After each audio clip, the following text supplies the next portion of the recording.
Hey, shalom, shalom, it's falling Yeshua. Welcome again to the Rock.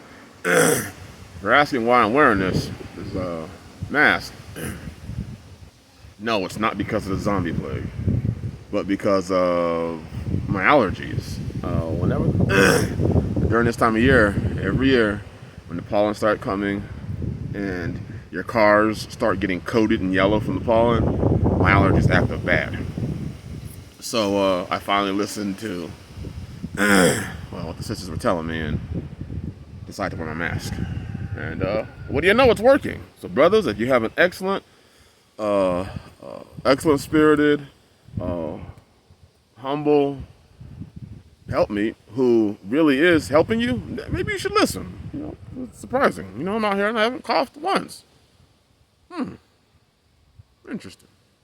Anyways, question: following Yeshua, why live like this? The way I live, the way many other brethren have pursued, the way many other brethren have chosen to live. Not just coming out of her, but living a simple life. Why live this life? And this is a very broad answer. I mean, I could go on for hours on why this life is beneficial. But I won't do that. I'll spare you. Maybe I'll do a live stream about this. But the reason why I have chosen this life is, number one, the Bible. It speaks about it all throughout it. It tells us to follow the old paths, where you will find rest for your soul. But the people of Yisra'el said, no, we ain't going to do that. Well, I said, yeah, I ain't going to do that. I want rest for my soul. I want a simpler life where it's not running and gunning, because I lived that life already. I lived that life where it's running and going and coming, and then it's almost like you're a busybody.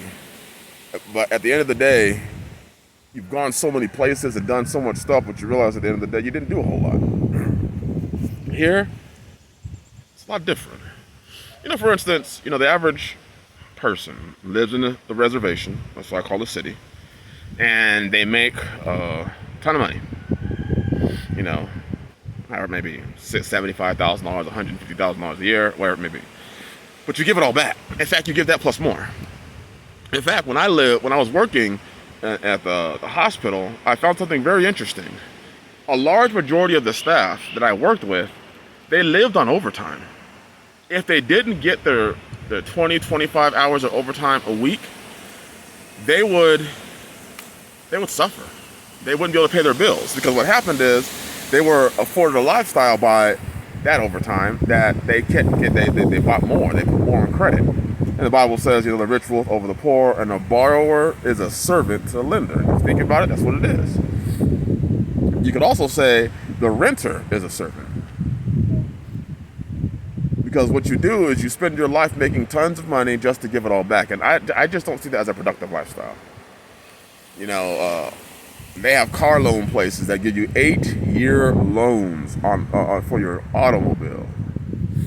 They're talking about expanding your typical 30-year mortgage to a possibly 40 or 50. I believe Japan, one of those Asian countries, they're doing it. They're going to be expanding their mortgages to a 40 or 50-year. You're never going to own your house. Think about it. Most people who have an 8-year car loan, if you get an 8-year car loan, you're not going to pay that car off. You're going to trade that car in. So it's that constant lifestyle of always having to work your ass off but never able to own anything. But when you live a simpler lifestyle, you can do stuff. When you live within your means, you can do stuff. When you live based on what you make and make sure you set aside some for savings, you can do stuff. There is no keeping up with the Benjamins or keeping up with the Johnsons out here. Because everybody just lives their life. There are some people that live in trailers. There are a lot of shed homes being popped up on people's lands right now.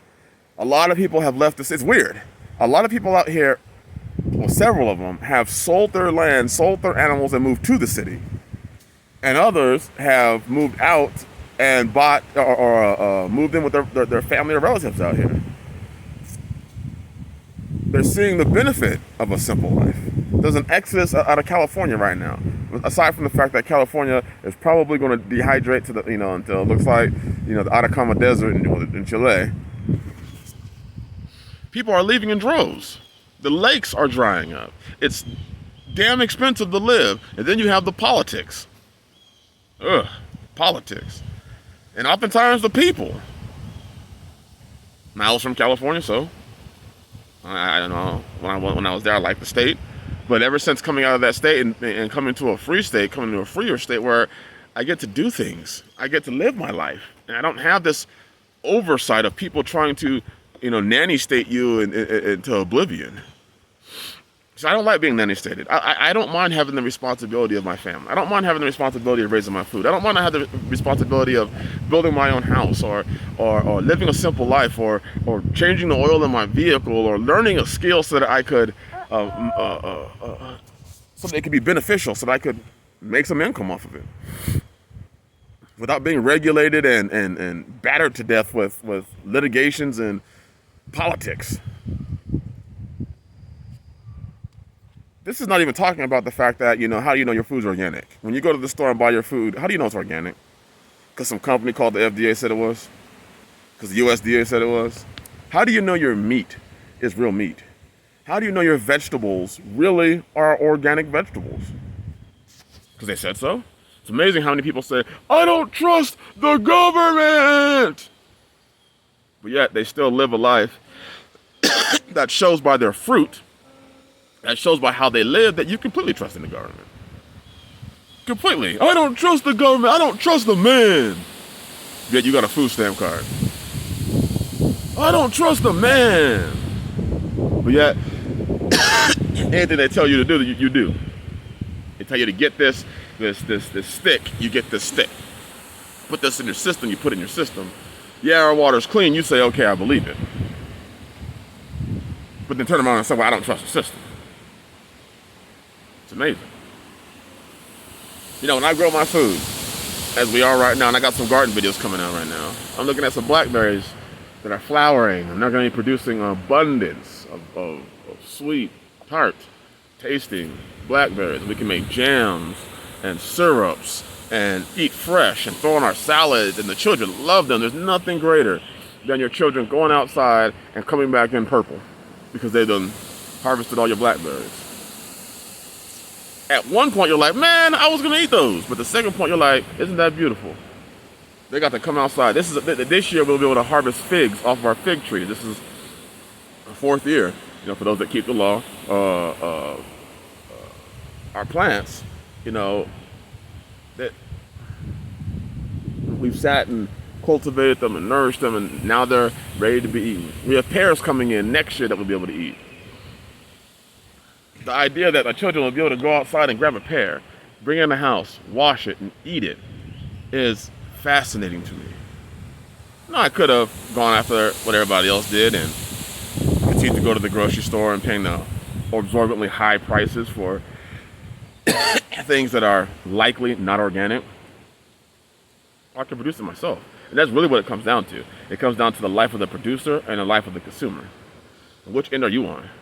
Are you the consumer or are you the producer? Are you producing for your family, for you, or are you consuming everything that is out there? And with the hopes that one day you'll be able to catch up, because you're seeing more and more people are living on credit. More and more people are getting further and further and further and further behind. More and more people are feeling the frustration of going to the grocery store and filling up, that little kitty part of your basket where you put your child in? It has a little 2 leg holes. More and more people are feeling the frustration of filling up that little section and paying $100. When you used to be able to fill up the whole larger portion of your basket for $100. People are going to start feeling the pinch of what is happening. Uh-oh. Somebody's mad because he can't play in the water. So many people are going to be feeling the pinch of what is happening. They're going to be feeling the pinch of what is going on. And they're going to keep asking themselves, well, how am I going to afford to survive? How am I going to afford to live? How am I going to afford to make it if I can't afford to, if I can barely afford my food, if I can barely afford my rent? Well, that's what the whole point of coming out. That was one of the points of coming out of her. And you know what? For a lot of people now, they're missing it. They missed their opportunity. The sad part for a lot of people may be finding out soon that their art door has already closed. That's a sad realization. Well, it hasn't closed for me. Hallelujah, it hasn't. But for a lot of people, they've gotten so far behind. They spent their money that they could have used to come out. They spent it to stay in. And now the option of coming out isn't what it used to be. The option of coming out used to be, hey, I might be able to buy a piece of property and buy a couple acres and have a place for my family, or buy 10 acres or buy 50 acres, have a place for my family. And now it's more like, I'm going to have no other choice but to move with somebody else if they will have me. Oh, but I don't know anybody. So my option really is just to stay, because I really don't know anybody. Because I haven't made friendships, I haven't met brotherhood, I haven't fellowship, I haven't gotten to know people. I just sat here in my little corner and hoped that it would work out. And it hasn't. That's just one of the many, many, many reasons. I could go on and on about gardening, about farming, about the peace, about the lack of bullets flying through our apartment that means that the tenacious experience, the lack of crack cocaine smoke outside of our apartment when we couldn't let our children go outside, the lack of weed smoke permeating through the air conditioning vents so that we couldn't, we had to air our house. When we couldn't go outside, we had to then go outside. So because do we hotbox ourselves in our apartment, or do we go outside and possibly have to deal with the fact that there are dudes outside that are smoking or dealing drugs right in front of our apartment? Now I try to get to come outside and play. They get to get dirty. And then they get to eat my blackberries and salads fresh from the gardens and mint teas. And they get to learn about all different types of things that they never would have learned about.